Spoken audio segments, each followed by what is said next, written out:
আজকে আমি আপনাদেরকে একটি প্রশ্ন করি যে ভাই সাদা শক্তি এবং কালো শক্তি কাকে বলে।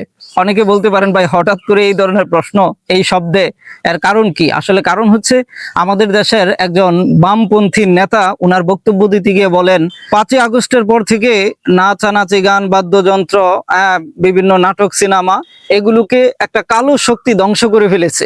তো সেই থেকেই এই প্রশ্নের জন্ম। নাচানাচি, গান, বাদ্যযন্ত্র এইগুলো যে শক্তি ধ্বংস করে, প্রতিহত করে, বাধাগ্রস্ত করে, এটা যদি কালো শক্তি হয় তাহলে সাদা শক্তি কোনটা?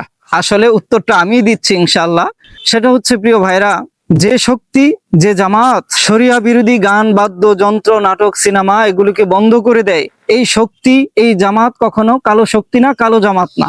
এটাই হচ্ছে সাদা শক্তি, এটাই হচ্ছে হক শক্তি। এই শক্তিকে কেউ যদি কালো শক্তি বলে তাহলে তার ঈমান থাকবে না, সে বেঈমান হয়ে যাবে। পরিষ্কার কথা হচ্ছে আমরা যারা মোমেন আমরা সবসময় কালো শক্তির বিরুদ্ধে। আর কালো শক্তি কোনটা? কালো শক্তি হচ্ছে যেই শক্তি এই ধরনের শরিয়া বিরোধী গান, বাদ্য, কুফর, শিরিক, তাগুত এগুলোকে প্রমোট করে, এগুলোকে সমর্থন দেয়, এগুলোর সহযোগী হয়, এই শক্তিটাই হচ্ছে কালো শক্তি।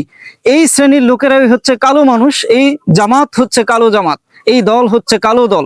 আল্লাহ তাআলা পবিত্র কোরআনে পরিষ্কার বলেছেন যে ওয়ালতাকুম মিনকুম উম্মাতুন ইয়াদউনা ইলাল খায়র, তোমাদের মধ্যে এমন একটি জামাত থাকা চাই যাদের কাজই হচ্ছে ইয়াদউনা ইলাল খায়র, মানুষকে কল্যাণের প্রতি আহ্বান করবে, কল্যাণের প্রতি ডাকবে। ঈমান, ইসলাম, তাওহীদ থেকে শুরু করে ব্যক্তি, পরিবার, সমাজ, রাষ্ট্র সর্ব অঙ্গনে যত কল্যাণ আছে, যত ভালো আছে, যত ন্যায় আছে, ইনসাফ আছে, এই সমস্ত ন্যায়, ইনসাফ এবং কল্যাণের দিকে মানুষকে আহ্বান করবে। ওয়ায়ামুরুনা বিল মারুফি, এবং যত সৎ কাজ আছে, ঈমান, ইসলাম থেকে শুরু করে, তাওহীদ থেকে শুরু করে ব্যক্তি, পরিবার, সমাজ, রাষ্ট্র সর্ব অঙ্গনে যত ভালো আছেন, ইনসাফ আছে, ন্যায় আছে, সৎ কাজ আছে, এই সমস্ত সৎ কাজের প্রতি মানুষকে আদেশ করবে, এগুলো বাস্তবায়ন করবে, প্রতিষ্ঠা করবে।